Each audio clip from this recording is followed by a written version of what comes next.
One creature above all others has haunted our imagination.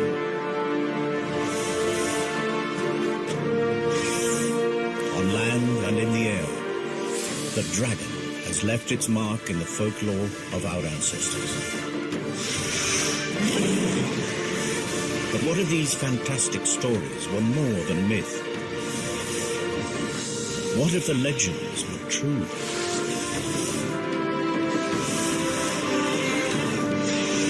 This is the story of a unique family that survived from the time of the dinosaurs to make a final stand in the Middle Ages.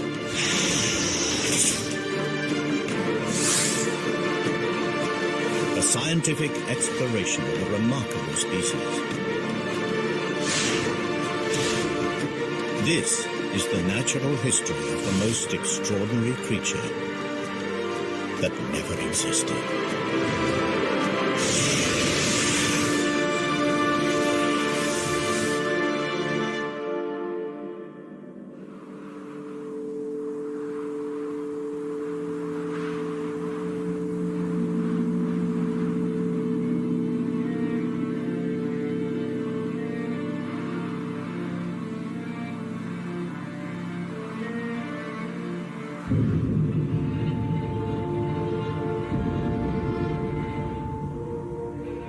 The Cretaceous Period, a time when the world was ruled by the most fearsome predator that ever walked the earth.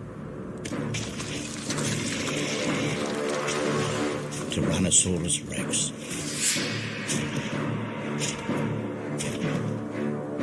The T-Rex has been forced to this remote place from his usual hunting ground. Something has been raiding his territory, and food has become scarce. He hasn't eaten for days.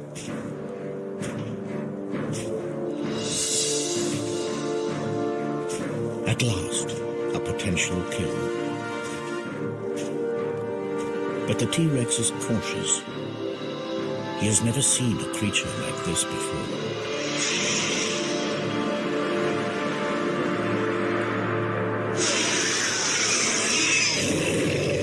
Hunger drives him on. The T-Rex has a clear weight advantage, so his prey bluffs, extends its wings to give the illusion that it is much larger than it really is.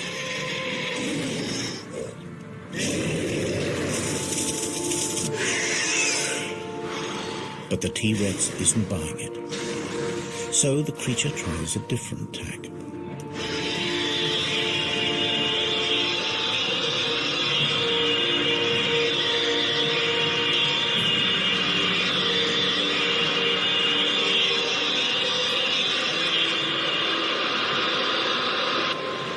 Cry carries for miles.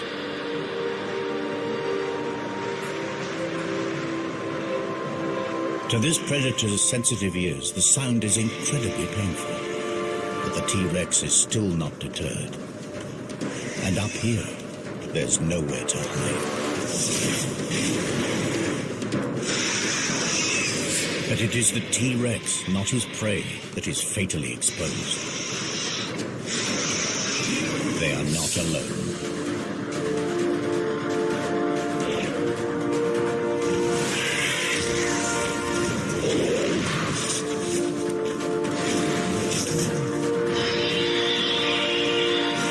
This is an adult female, a fully grown prehistoric dragon. This is her territory and she's protecting her son.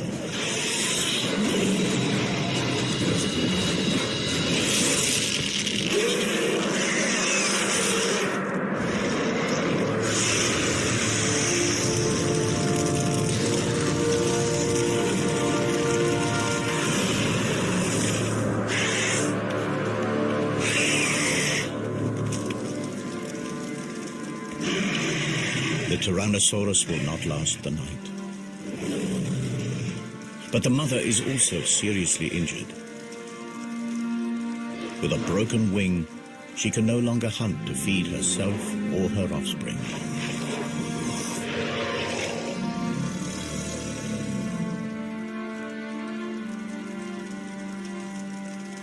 But 65 million years from now, the T-Rex's skull will inspire a theory in the mind of a brilliant young paleontologist.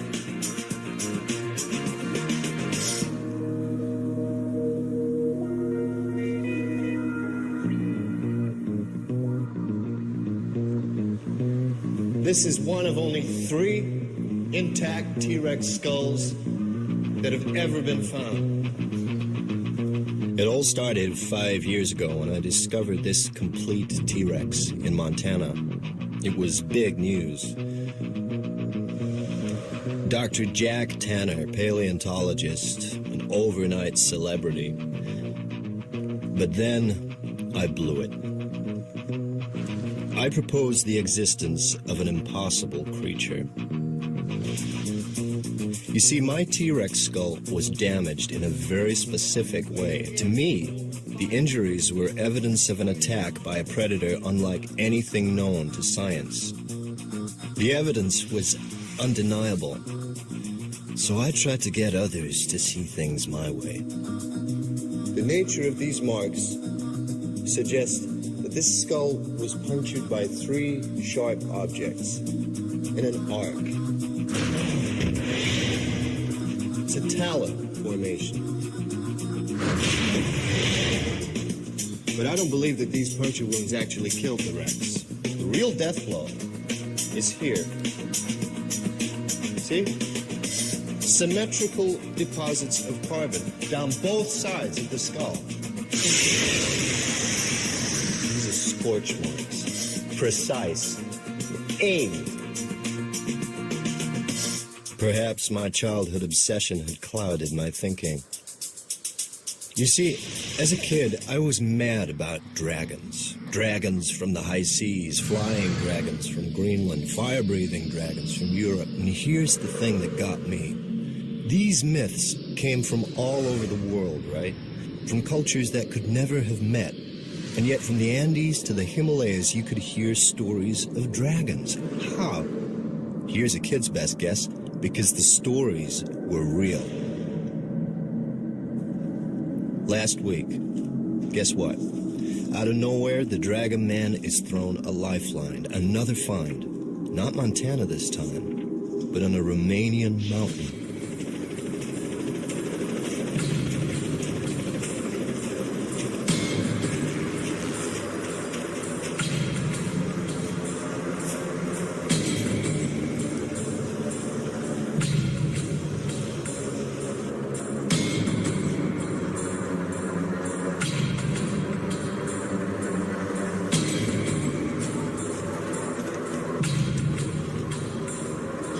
Extreme skiers had fallen into a network of ice caves.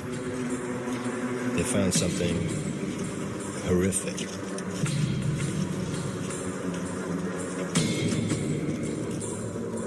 A body, and he wasn't wearing the latest lightweight thermals. It was ancient. It's nothing the police could do with a 15th century corpse. This was a case for historians, not detectives. But police being police, they couldn't resist a nose around. They uncovered a medieval crime scene. A massacre.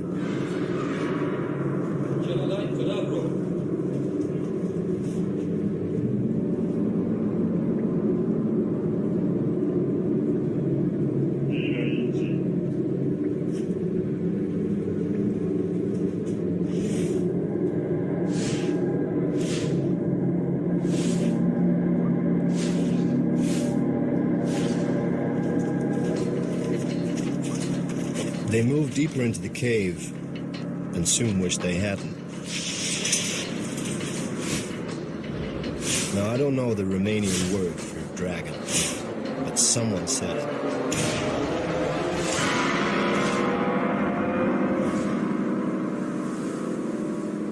So the Romanians contact the museum in London. Is this thing a hoax or what? Now, the museum, they're ready to pass. They have an international reputation to maintain. I get to hear about it and figure I'm the perfect solution. The man with no reputation to lose.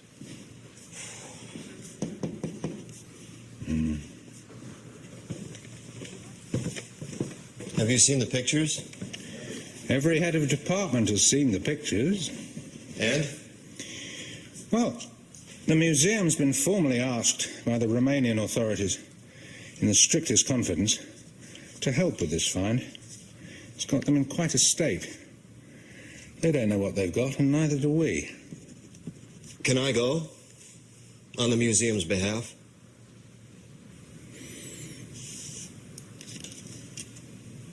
I can call a meeting.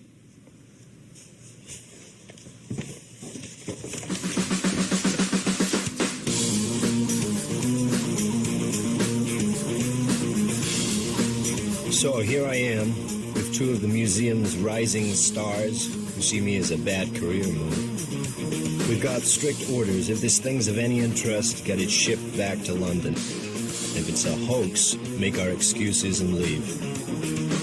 If news gets out, I'm the fall guy. Either way, I lose. Unless, by one chance in a million, it's not a hoax. Maybe then I get my reputation back.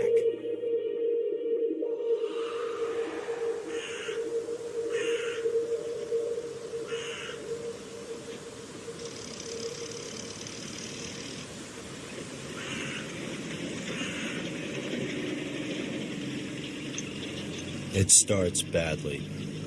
They've moved everything off of the mountain. Who knows what evidence might have been disturbed.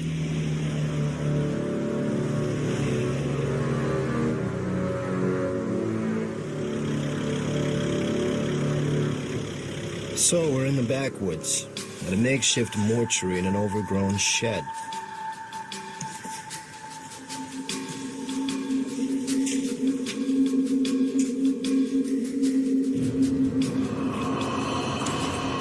The official word is the bodies have been blackened by ice, but I wonder. Ask me, I'd say they have a different story to tell. But I mind my own business. My assignment is through here.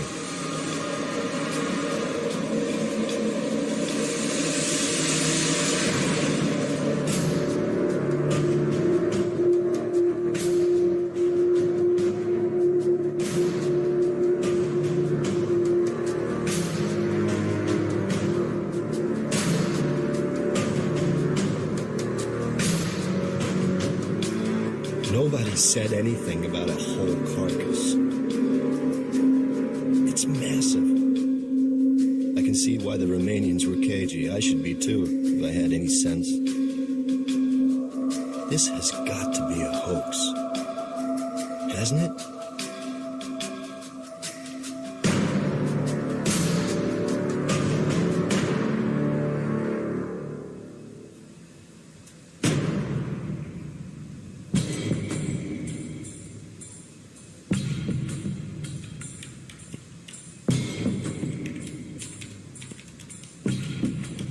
Okay, so let's get this over with. 12:05 p.m., June 25th. Dr. Tanner and team have forced to begin an immediate examination of an unidentified animal. The skin looks real enough. Too well preserved. If this is a hoax, it's the best I've ever seen. Okay, sweetheart. What are you? The hide is scaly. It has a tail. Now, both suggest that this is some sort of reptile, and yet there are two limbs visible ending with what appear to be talons.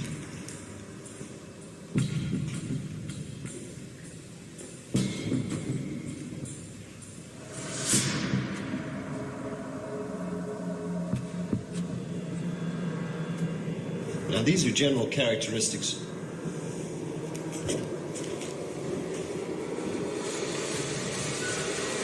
Characteristics of powered flight.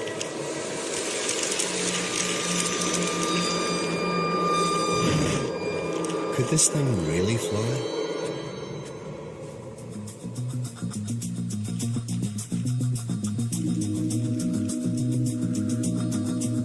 It's too heavy for these small wings. They couldn't create nearly enough lift to get its carcass off the ground. You see, to fly, you have to obey the laws of physics. There is a relationship between weight, power, and wingspan. Wing measurements give us a wingspan under 20 feet. It's not enough. This creature looks built to fly. It's got all the parts, but at the moment they just don't add up. Estimated weight? I'm guessing 900 pounds, maybe 950. He's not gonna like this. Don't tell me. The wing-to-weight ratio is way out. Couldn't fly, right? It's too heavy. A creature with wings that can't fly. That spells trouble. 2 weeks have passed since his mother saved him from the T-Rex, and the young dragon is in trouble. His mother is dead. The injury to her wing proved fatal. He cannot fly, and with no one to hunt for him, he too will die. The smell from his mother's carcass is attracting scavengers. For the moment, they're just pterosaurs, but who knows what other creatures may pick up the scent. This dragon lost his mother at a critical moment. Somehow, he has to teach himself to fly before it's too late. And if he does get airborne, it will be thanks to one of nature's most astonishing feats of engineering. This just gets stranger by the minute. Internal scans show a massive heart. That's typical of flying creatures. Those chest muscles would need large quantities of oxygen-rich blood. Your bones are perfectly designed for flight, too. The internal structure is very specialized. It's honeycombed.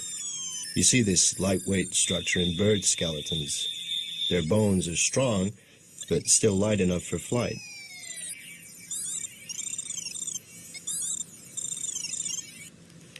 But you're still too heavy for those wings. Come on, what's your secret? Any good news? There's something unusual inside the chest cavity. What are these? The image is too fuzzy. We don't have time to speculate. I'm going inside.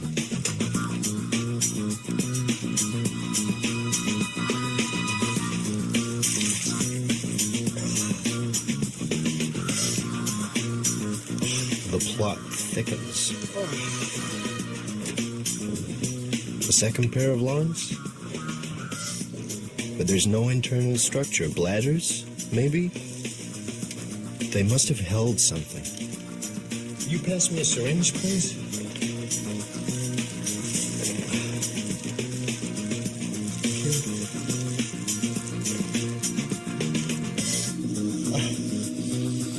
Gas. Analysis, please.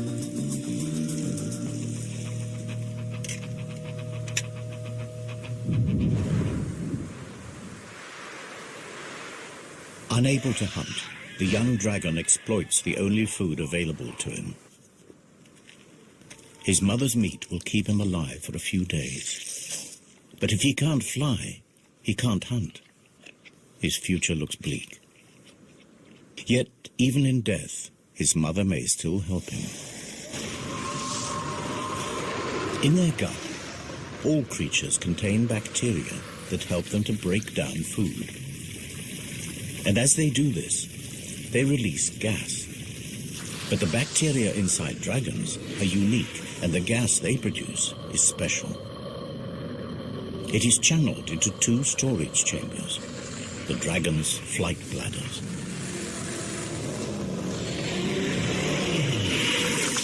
Alongside the super light skeleton, these bladders provide the key to flight, provided you know how to use them.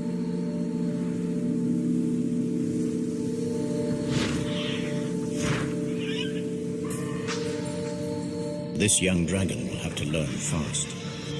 The scent of his decomposing mother has attracted the most dangerous creature imaginable. An aging male dragon. Its broken horns and dull markings betray a dragon at the end of his days, and this is bad news for our juvenile. Continuous battles over territory mean that most males never reach old age. But this dragon is still around. He's a survivor, and he's hungry.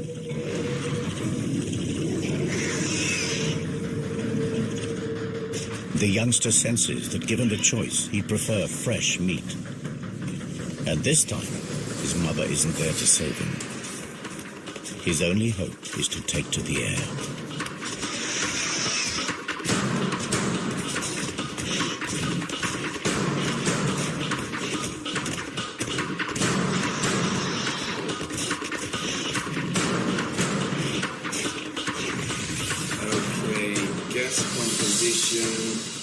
Predominantly hydrogen. Hydrogen. It's 14 times less dense than air. It's odorless, colorless. You put hydrogen in a balloon, what happens? It floats away, right? The juvenile heads for the trees. The old male cannot fly here.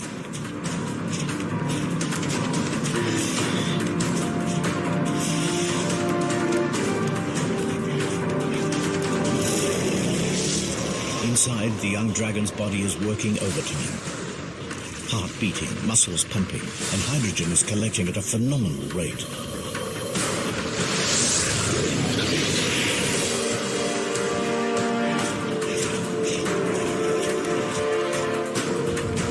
Fully expanded. What would you say is the cubic capacity of one of these things? 15 cubic feet. There are two. That's 30. 30 cubic feet. A pump full of hydrogen. What kind of lift does that give us?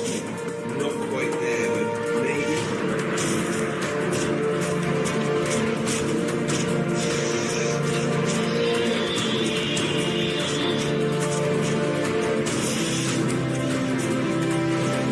The youngster's flight bladders are now full, but crucially, so is his stomach. The undigested meat is weighing him down. Just in time, instinct takes over. He empties his stomach and spreads his wings.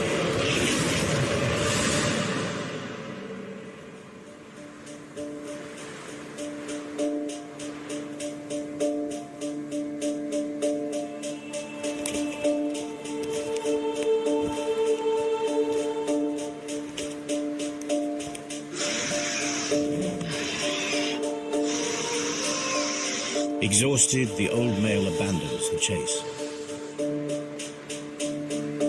Our young dragon has found his wings, just in time, and for the very first time in his life.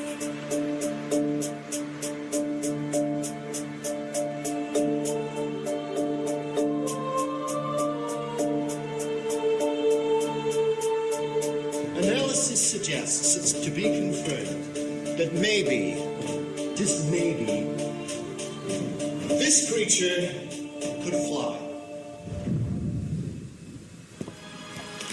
This is no hoax. This thing is for real. A gigantic flying lizard. Too much to expect that you could breathe fire, too.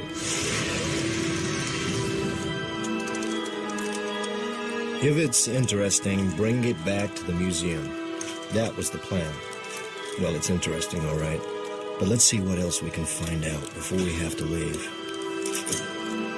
Okay. Time to put our heads into the lion's mouth.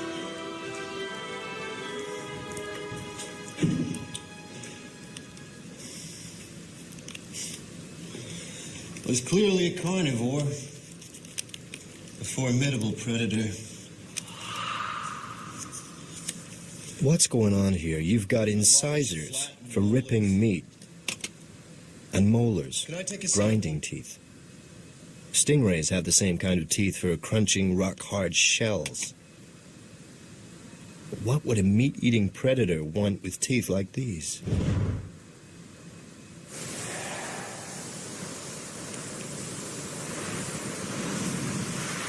Several years have passed.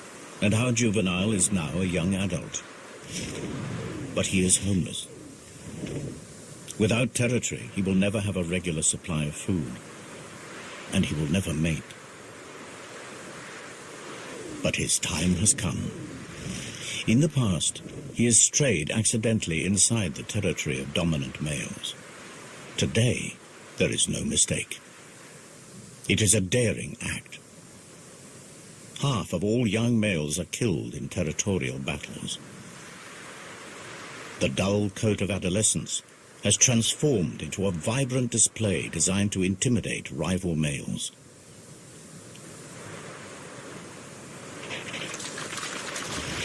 But before he makes himself known, he takes on stores of a rare and valuable mineral found at the heart of every dragon territory.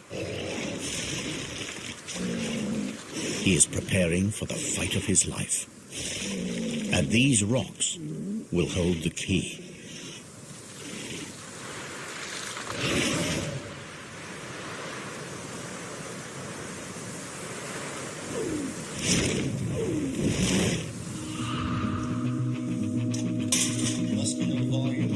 The inner surface of the mouth is incredible.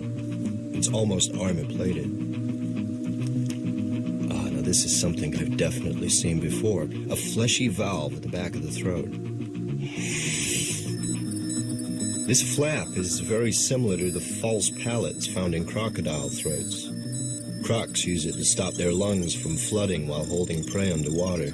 It's a very distinctive shape, and come to think of it, I think I've seen fossils of this somewhere. This is a highly specialized structure. Can you scout the excavations and dig sites of museums, see if anything like this bone has popped up anywhere else?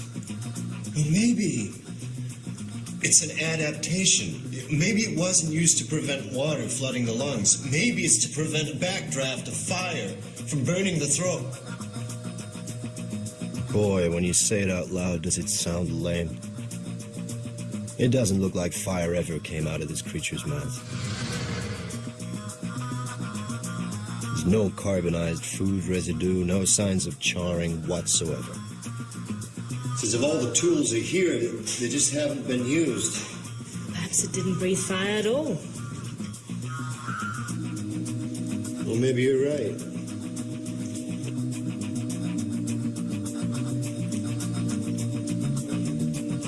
Let's take a step back. Nature isn't constrained by our lack of imagination. Think about it.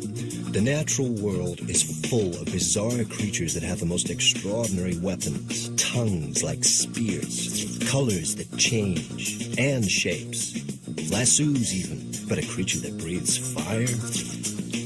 Bear with me. Meet the Bombardier Beetle. Now, when this guy gets angry, it fires out liquid at a temperature of over 200 degrees Fahrenheit. Now, how's he do it? By pumping a liquid fuel into a reaction chamber where a catalyst ignites it. The exploding chemicals have nowhere to go but out. And with a bang. Now, is that how dragons did it?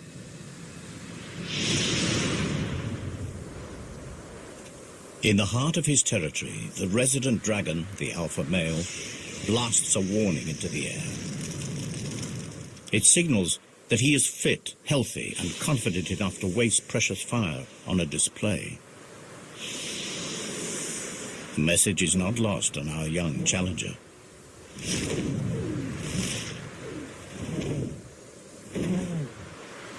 If he has any chance at all of winning this duel, he must be at his very best, because the stakes are high. With territory comes not only a guaranteed supply of food, but the one thing every young male needs if he is to leave his mark on the next generation: females.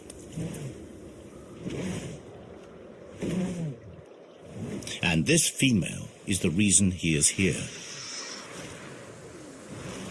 She's in season, and for just 1 month will breed with the alpha male. He's killed for her before, and he'll do it again.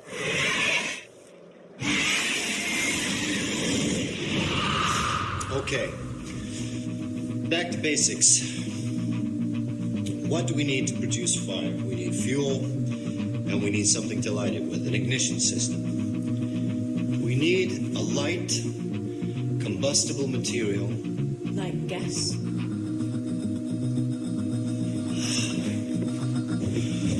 Now, what did you say was in these things? Hydrogen and methane? How could I have been so stupid? I need a light.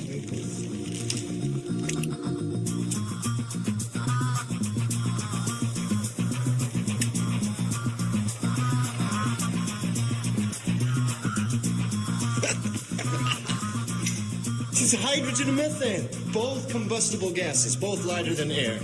These sacks double up as buoyancy aids and fuel stores. Evolution at its most economical. So far, so good. But how did you ignite it? Can I take a sample, please?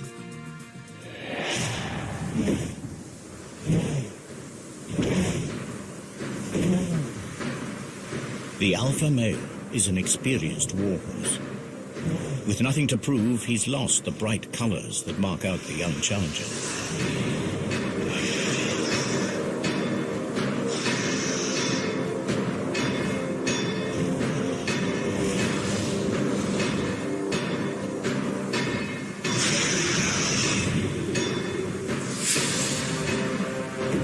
Experience tells immediately. The alpha male catches our youngster with his first strike. Instinctively, the young dragon heads for cover. The cold, damp clouds will also dull the pain. But the alpha male is not without his problems. These dogfights are calculated affairs. The hydrogen in his fuel tanks also has to keep him airborne. Every blast of flame reduces his mobility.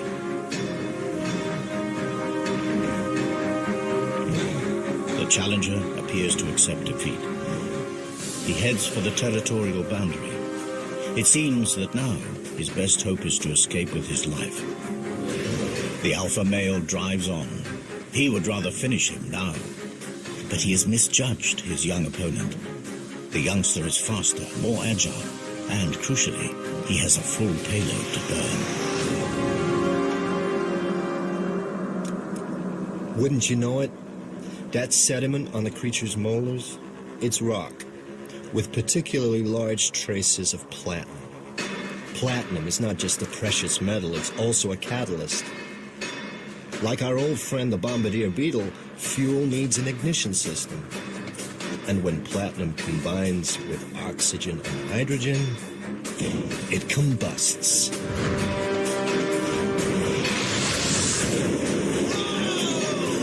It produces fire.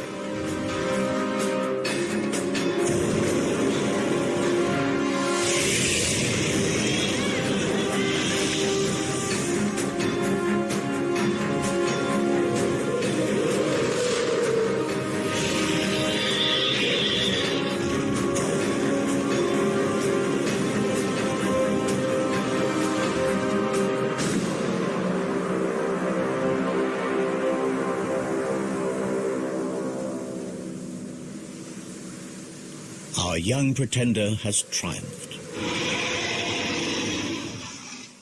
The female prepares to accept her new dragon overlord. All his life, he's fought the odds, and at last, he's made it. My theory was right after all, and you're the proof. You could fly, you could breathe fire. 65 million years ago, one of your ancestors killed my T-Rex. So how did your ancestors survive when the dinosaurs didn't? The natural history of our planet tells me that it simply couldn't have happened. 65 million years ago, at the peak of our dragon's success, a curtain comes crashing down on the Cretaceous Period.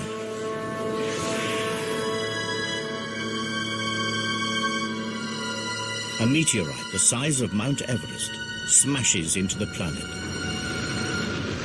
Known as the KT event, it wipes out nearly all life on Earth.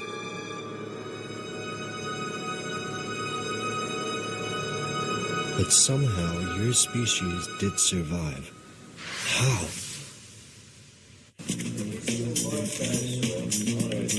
If the KT meteorite finished off the dinosaurs, how did a giant species like yours survive? Let's think straight. What other large creatures survived KT? Sharks, skates, rays, turtles, coelacanths, amongst others. And all have in common? Their marine life. And crocodiles, too. Crocodiles. The false palate is found in crocodiles. Raised nostrils, suggesting a creature that could hold its prey in its jaws and breathe while completely submerged in water. But this creature didn't swim. It flew. It has wings and talons, not webbed feet, suggesting the palate must be an evolutionary relic. Somewhere in the dim and distant past, this creature's ancestors lived in water. You swam from extinction.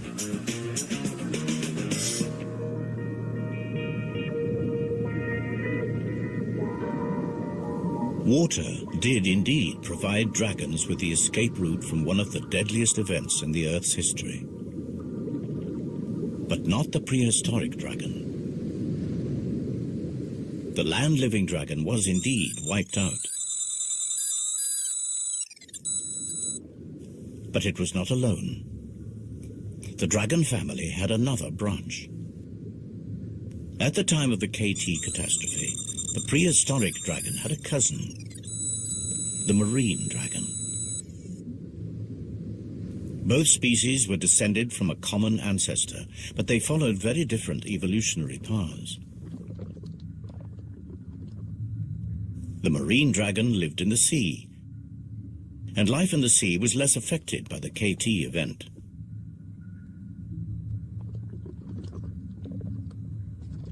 As they evolved, their flight bladders became swim bladders. Their large wings reduced to become fins, and their powerful tails became rudders. Marine dragons thrived.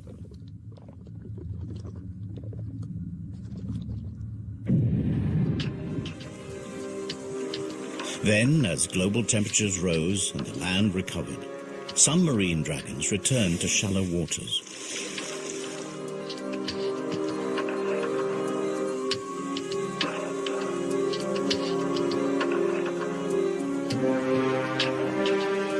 Through estuaries and rivers, they eventually made their first tentative steps back onto land.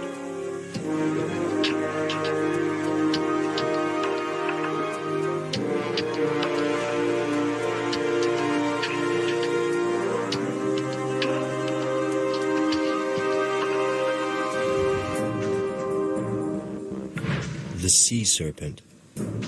Are the legends actually about marine dragons?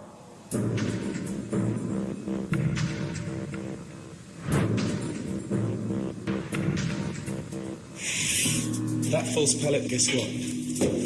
Looks like it's turned up at a dig site. This could be our missing link. Well, what kind of environment are we talking about? Forest. What kind of forest? Bamboo. I knew I'd seen the pallet before. It was in that excavation in China. I thought it had been from an extinct branch of crocodilian. Turns out to be much more exciting. So the water dragon came back on land and evolved into new species, at least one of them in Asia. Forest dwelling. What would you be like? Well, in Chinese mythology, dragons are low-slung, elongated, slender. The kind of body one would expect from an animal that's recently adapted from water. Was it really suited for life in a forest?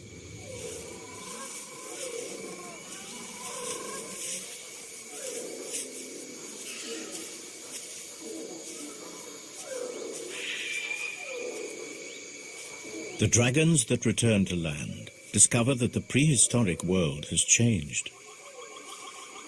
The era of the dinosaur is over, and a new order of animals has risen up to fill the void. Mammals. And mammals provide plentiful food for dragons. The trick is to catch them.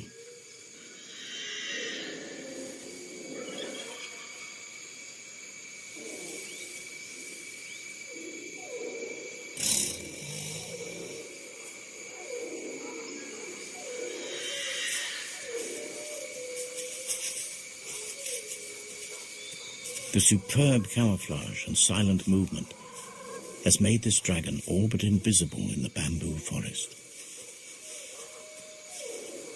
The wings on this dragon are too small for flight, but the flight bladders provide gentle lift and allow her to glide silently across the forest floor. The markings on her skin break up her outline in the dappled forest light. And to be sure, this massive relic from the age of the dinosaur has had to develop new tricks. Hunting mammals in this compact environment requires tremendous guile. Small, fast, and agile, mammals have incredibly acute hearing and smell. Alerted, they can disappear in an instant. Positioning herself downwind from her prey, she lies in wait and listens intently.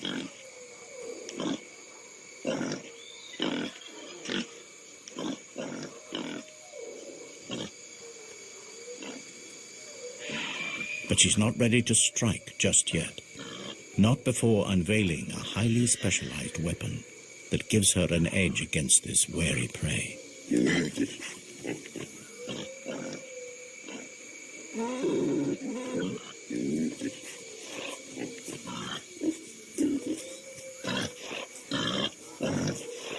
The forest dragon has developed a remarkable behavioral strategy.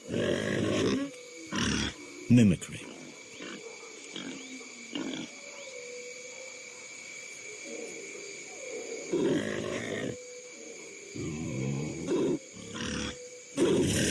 By carefully controlling the flow of gases from her flight bladder, she manipulates her voice and entices her prey.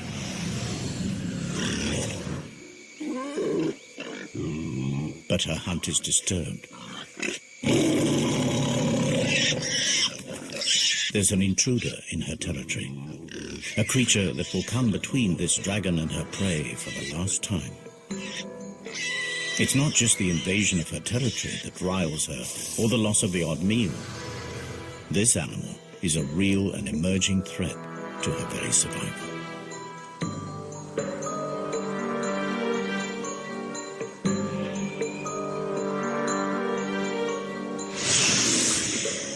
A glide is the best her stunted wings allow. But she has the scent now and is determined to finish things.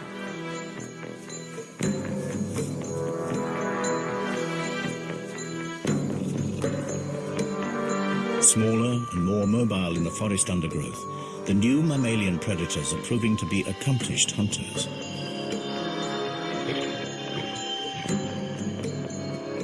Left alone, these predators will outcompete her for food, and she would starve. She isn't going to let it happen. The dragon closes to striking range. She blends into her surroundings, unseen, but not unheard.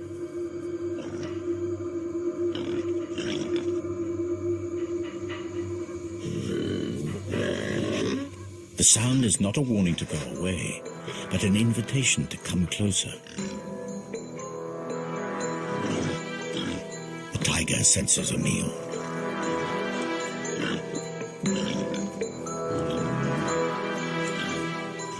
But he is a cautious hunter. The dragon tries a subtle change of pitch. The prey sounds distressed. An injury, perhaps?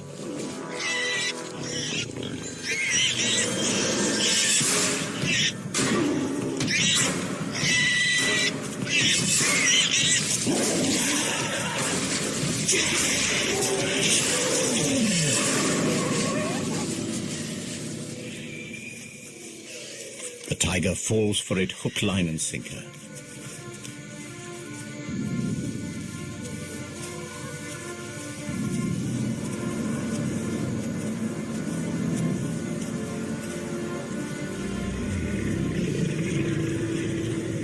One less rival, one more meal. The kill is taken to a clearing.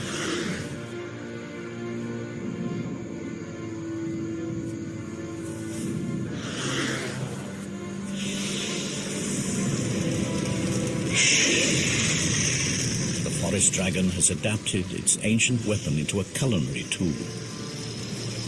Cooked meat is far more easily digested. But the flames draw another mammal near. A species that will prove a far greater threat to her survival.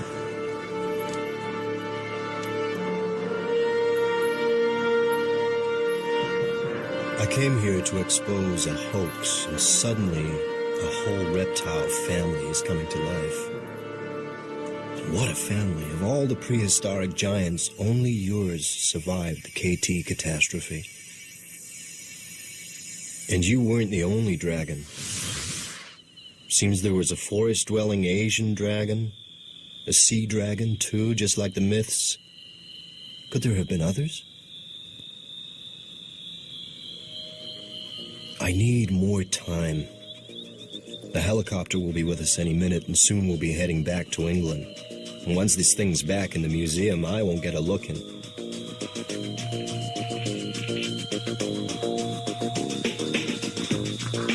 Until then, we'll keep scanning.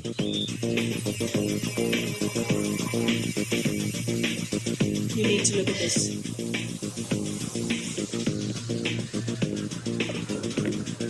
I've just noticed these fragments here. What are they? Crushed ribs? No, the rib cage is totally intact. But they're bone fragments, right? What are they? That explains the weird proportions.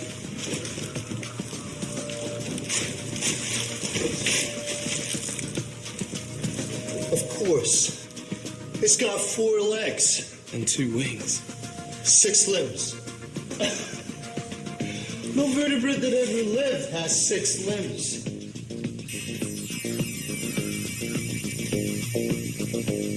It's true. Every land-based vertebrate on the planet has 4 limbs. Front feet, back feet, arms and legs. And airborne creatures, too. Feet and wings. They all have 4 limbs. But not this dragon. It's got 6. It can't be a fake. Not now. If those legs are for real, then they'll show up in its DNA. Oh, my. Now that's some freaky mutation. This creature has a genetic adaptation unlike anything in the animal kingdom, and wouldn't you know it? In the gene responsible for generating limbs. And it's here in mythology, too. The Chinese, the Aztecs, Polynesians, they all drew images of creatures with the same adaptation, giant 6-limbed reptiles. The clue was there all along. How could I have missed it? These drawings aren't wild imagination. They're records. These primitive people were telling us something, and we weren't listening. And if the images are accurate, then there are even more evidence that there were many types of dragon, and they lived everywhere on the planet. Okay, we've got evidence for a marine dragon, the sea serpent of legend, a forest dragon that lived in Asia, the Chinese dragon that adorns 1,000 pots, and you, well, let's call you the mountain dragon. Have you left your mark on European folk history?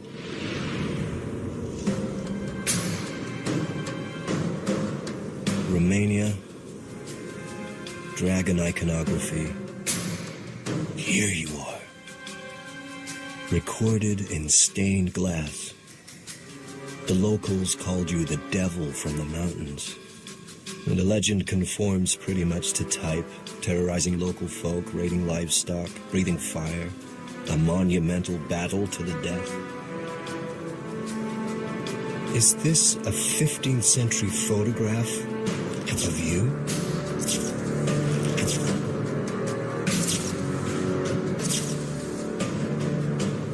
So the local farmers gave you a name, the Mountain Devil. And what kind of devil were you? We're down to the wire. They'll be moving the body out any minute, and I'll have to leave with it. One last check. Could we have missed something? What's that in her heart?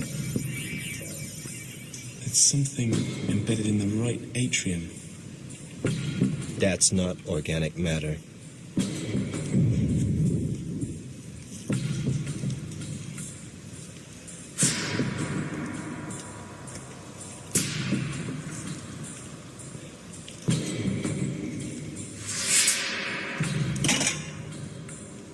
This could be really important.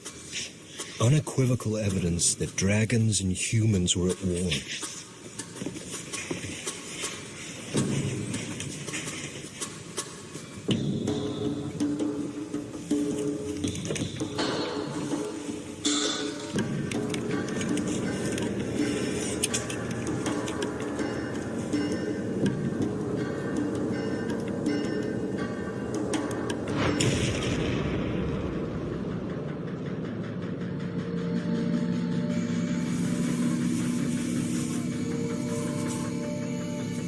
Throughout the age of mammals, dragons survived. But their survival was precarious. Fire was the ace that kept them one step ahead of the competition.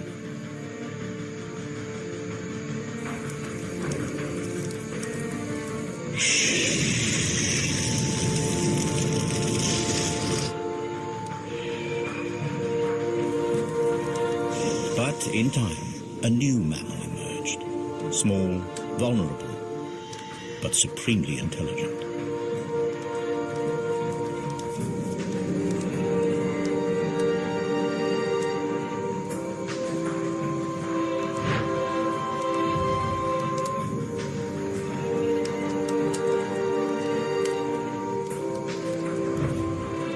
Physically, man was no match for a dragon, but he recognized the possibilities of fire.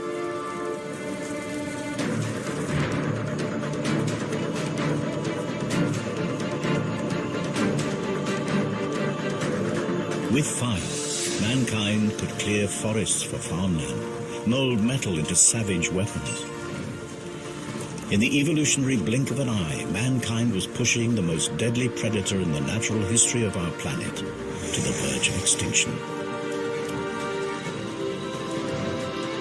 They had turned the dragon's most potent weapon against them.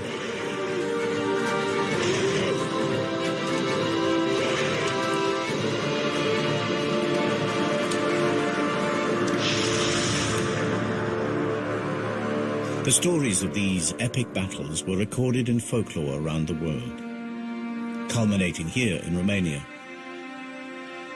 A dark story passed down through generations. The story of a demon on a mountaintop, and of knights drawn into the mist, never to be seen again. Until now.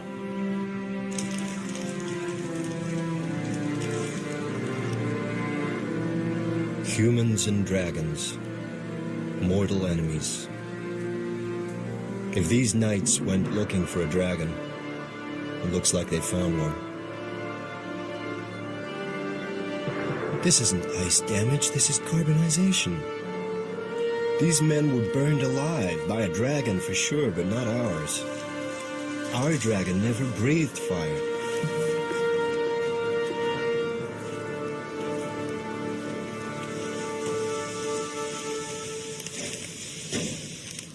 We haven't finished yet.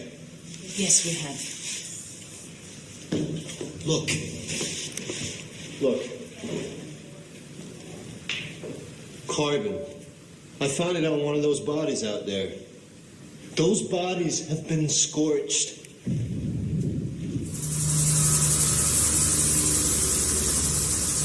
They're right, of course. It's the find of the century, and we can't risk it turning to mush. But the mountains are calling me. What did those men find up there? They're ready for it!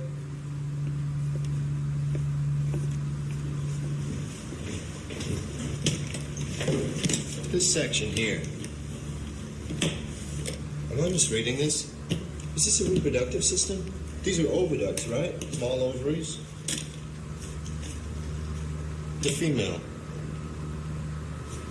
Yet there's no evidence of follicular activity. The reproductive tract is immature.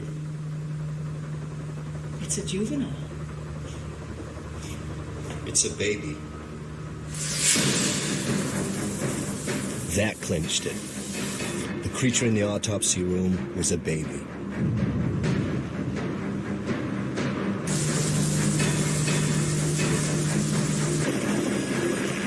The cave wasn't just the scene of a random crime. It was a nest. The local myth is starting to sound remarkably like an accurate verbal account of a real event. The knights weren't killed by our dragon. They were killed by an adult, perhaps defending its young. And a dragon corpse can tell us how their bodies worked, but a nest can tell us so much more, how they lived. My guess, up in those mountains, we'll find evidence for a dragon family. Tanner is about to unravel a medieval tragedy. It is the 15th century, and a mountain dragon is under threat.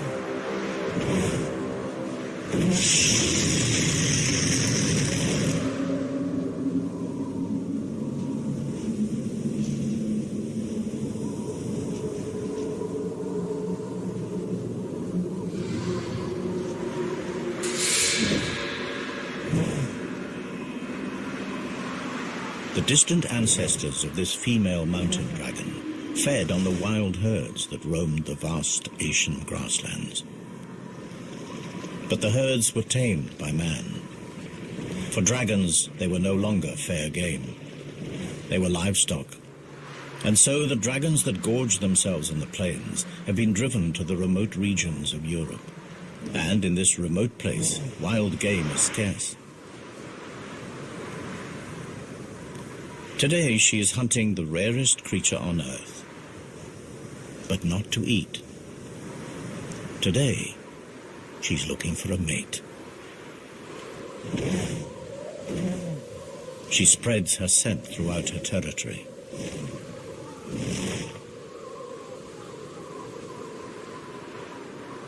Strong winds carry the pheromones south.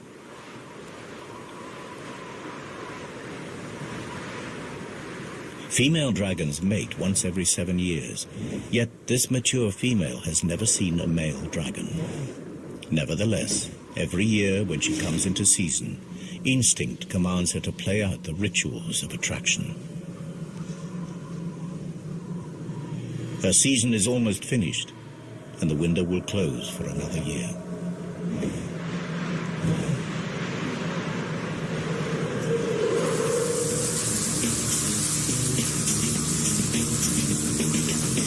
Another change of plan. Something interesting about a half mile below the cave.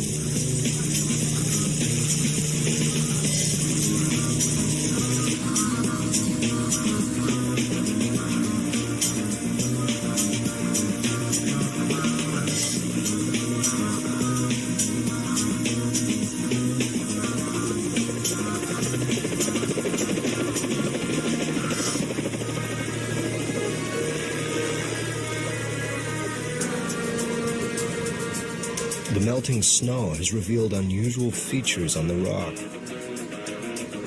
Now, to the casual observer, they could be anything, perhaps the result of some odd geological process, but me, I've got fire on my mind.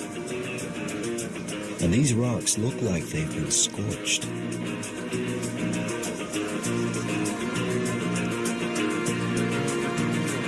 No, don't worry about samples. I need you to follow this line and look for more burn marks. And tread carefully, watch for hidden crevasses. Okay, approximately 2 hours due south from the drop-off point, heading towards the scene of death. Can you take a GPS reference? Okay. Evidence of discoloration of the rock. Seems to have been subjected to a blast of intense heat. It's literally scarred the rock. These rocks have been burned to melting point in symmetrical lines. The dimensions are frightening. Lightning couldn't do this. Forest fire? It's not likely. We're halfway up a mountain at the edge of a glacier. The lair is nearby. Was there some kind of fight?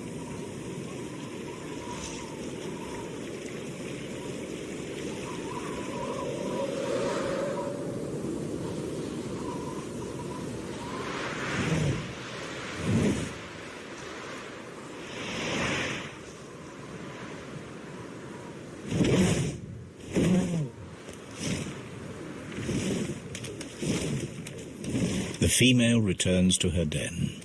A network of caves melted into dense glacial ice. Despite the cold temperatures outside, in here the temperature is relatively warm. Like an igloo, the thick walls retain heat. But the mountain dragon has another line of defense against the cold. From her marine ancestor, she's inherited a blood protein that prevents her tissues from freezing. It has proved vital to her species as they are forced into increasingly inhospitable habitats. Soon it will be autumn, and her metabolism will slow as she prepares to hibernate through the bitter winter.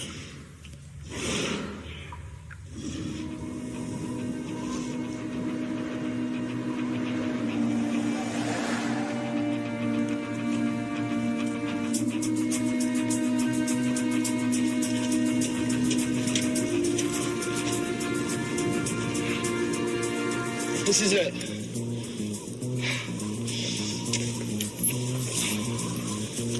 Why would you choose such a remote, inhospitable place to live? Come on.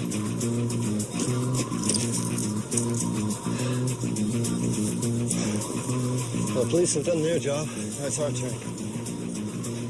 Set up ultrasonic mapping and grid digital tiles of all the surfaces. We need to get a clear picture of what this place looked like 600 years ago. Can you begin excavation of the floor and the walls? Any extra forensics that we may have missed that may give us some clues as to the nature of the creature?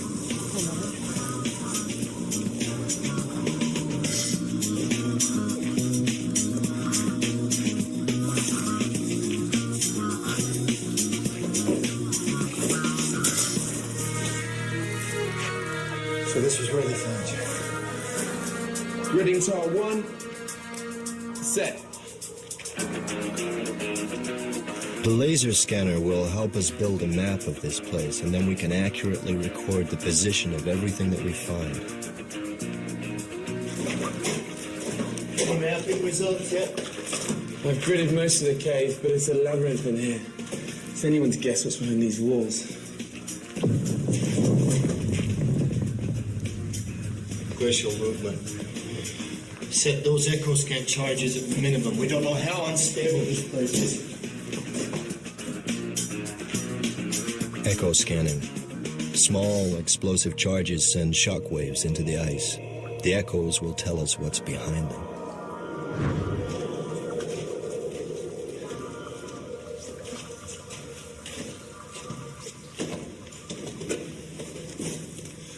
What is it? I'm not sure. I know what this is. Dragon poop. Looks like organic matter. It's Beautifully preserved. Good work. Okay, bag it.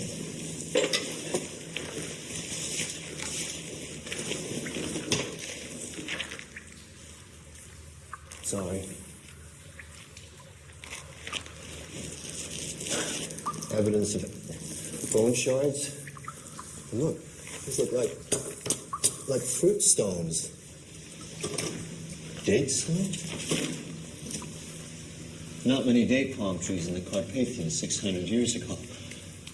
It's possible that she strayed, but it's more likely that this is the feces of another. And so the next question, why would you travel